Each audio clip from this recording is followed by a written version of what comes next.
talofa Samoa, APAAU o le talalelei mo oi. Aua le fiu e whai mea lelei.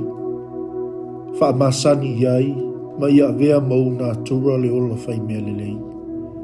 Tautua lelei. Anga lelei atu ye anga leanga mai. Whaamangalo atu ye ita fua mai ma tua i fua ina oe. Tatalo mo ufili, ma ia tau fi mau i le whaatuatua. E leo se mea whaingo fie le ta iala lea, na whaata o to mai o lo tātou ali o Yesu Keriso. Ai o lea foi o toi whaamana to mai e le apostolo mo oe maa, e pei o na whaamalosi ai le ekalesia i Korinito. O le nei, o uso pele, ia o tautu mau ma le whanga e tia.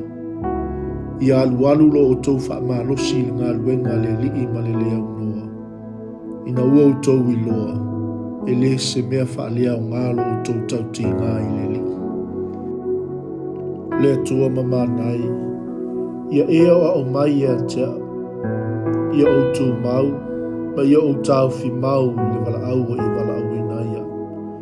Ia o maua pea le malosi, e tau tua ma au na ai mo oi.